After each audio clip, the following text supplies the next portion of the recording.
and that there's still 3 Zealots there and a probe. They're going to try and block this off. I don't think I didn't see a Robo Bay or anything, so he has no observers or anything. So once these lurkers burrow, those Zealots are not going to be able to do much of anything.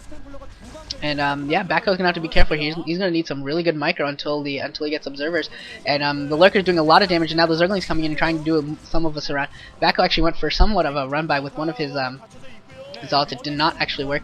And one of these lurkers might go down. One of the lurkers does go down actually for Hoejja in the back there, which is bad. But he still has one left, and there's no cannons or anything on the ridge. But there is Storm. That Storm does take down the lurker before it can do any damage. Good play by Backho. Excellent play by Backho, using those storms to kill that lurker before it could do any economic harass of any form, and the Zerglings also go down.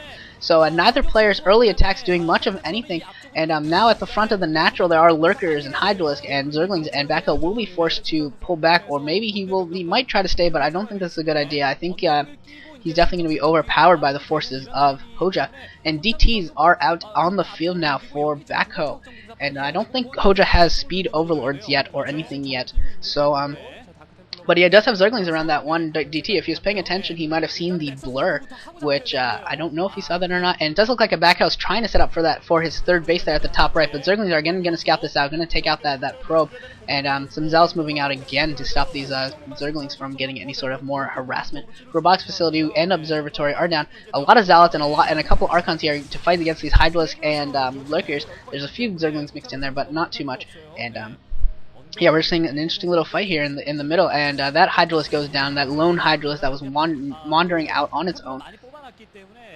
This mineral patch in the bottom left is almost done being mined out, and that will allow Hoejja to reinforce his bottom left from a different avenue. If that front ever gets hard to pass, or if it gets contained at all, he will have that another way to save his third base if it gets down to that, and I think he's also going to be using that as a drone transfer.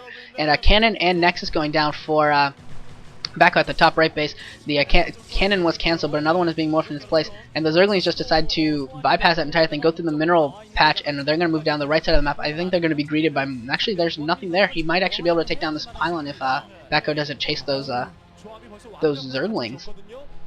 And now he's going to get into the main. He's going to get a pretty good scout off, I think. Although there's a lot of Dragoons. The Dragoons are not shooting at the Zerglings. The Dragoons are not doing anything. So the Zerglings are going to get a really good scout. And he's going to see the observatory. He's going to still see that there's no Stargate or anything going down. And yeah, he just got a complete and utter scout in on Backho. Backho throwing down a ton of photon cannons at the third base. I think it was something like 5 photon cannons. And Hoejja actually doesn't even look like he's setting up for a fourth base yet. I think he would be wise to... at least start thinking about that. And a lot of photon cannons going down for Backho. 3 more going down in the main.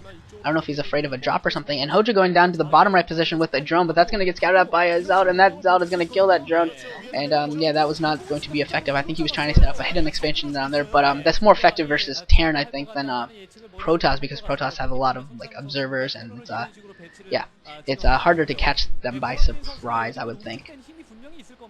And yeah, this Zealot is going to go down to Zerglings, and another Zealot is going to go down to Zerglings and get surrounded. These are just little actions, you know, just little things to try and slowly win the war of attrition, and just get like little tiny advantages here and there, and gain a little bit more map control, gain another avenue of possible flanking. And for Zergs, having that opportunity to flank is huge. So just having like, you know, 8 or 10 Zerglings coming in from a different position instead of just coming from the front of battle is going to definitely help them out and make a big deal in a battle.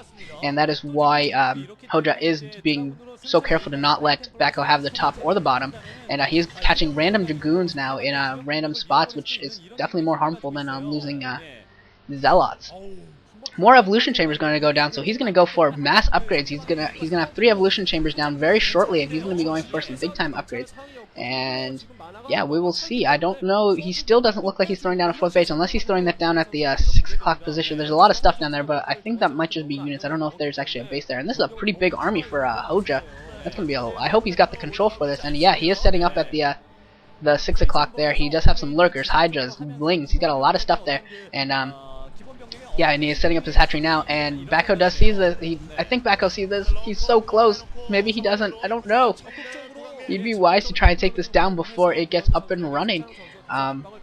Observer being picked off by a Scourge there, which is definitely going to be big time important that Backho protects those observers. If those observers go down, that will be it'll be very, very painful. Some very good storms going down, taking down a couple of lurkers and doing a lot of damage to the Hydralisks. And yeah, these storms are... oh, wow, Backho. Those are awesome storms by Backho, killing a lot. Wow, those are some great storms. Backho having phenomenal storms. They're taking down a lot of Hydralisk and Lurkers. And taking a little bit of a victory there in that little scuffle. He's not going to go in for a big attack yet. He's probably still worried that if his observers get popped, that the reinforcements and all the lurkers will just eliminate his army. So he's just going to sit here and take the little advantages that he can. It looks like both players are just happy to just take little advantages wherever they can win them and not going to push too hard.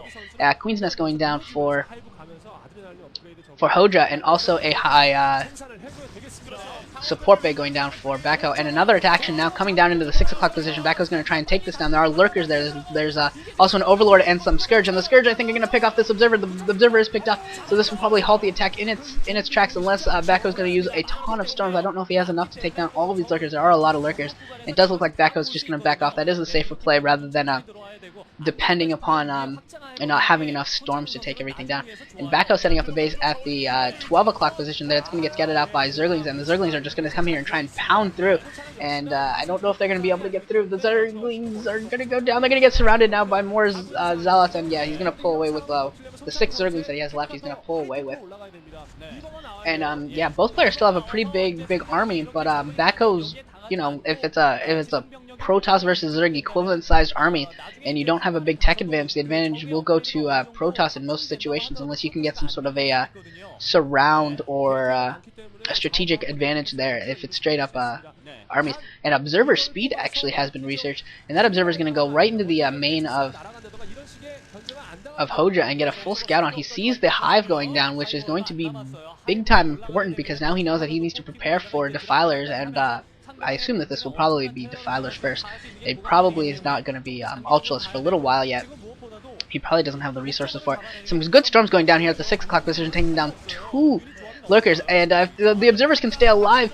Backho should be able to take this down, and the observer needs to stay alive. The observer does stay alive, so that's going to be big. And Hoejja going in at the 12 o'clock position with a few Zerglings, but they're not going to do anything. The main battle down here is at the 6 o'clock position, and I think the observer did eventually get picked off there, and Hoejja going to go in for a surround with a ton of lurkers. He's going to try and box Backho's army in, and he's going to be very successful at this. That is a ton of lurkers. Storm's going down, killing off some lurkers, but this is a lot of damage happening to Backho's army. He needs to run away, and that looks like that is exactly what he's going to try and do. He lost a lot here. That was a great play by Hoejja, and he could have taken down a lot more there actually if Backho was not as on the ball as he was. That is a lot of High Templar out for Backho. I don't know if he's going to morph some more Archons or if those are just going to be there for Storm. Either way, he will. Those will be useful. Those will be very useful. Hoejja now moving up to the 12 o'clock position to try and take down this 4th base for Backho. Obviously, since it's this 4 base to 4 base, that is not a very happy position for a Zerg player. The Zerg player definitely wants to be up a base or 2 on the Protoss. Particularly, they want to be up a gas or 2 on the Protoss. And right now, it is very even, which is not good at all for the Zerg. And Hoejja actually, just looking at the way the map is positioned, if he was to research Overlord drops, he might actually be able to land a pretty sizable force pretty easily into Backho's main if he so chose. And he is throwing down a Nidus Canal now, so he'll be able to reinforce that 6 o'clock position better. I just saw him throwing down a Defiler Mound. These Scourge are going to come in here and try and pick off these observers again, and Hoejja going to have to defend here again at his natural now, and we can't see. And I think the observers, no, there are still 2 observers, but Backho is not very happy with his position, so he's going to back off a little bit, maybe go in. He's trying to decide what to do here, and he needs to be careful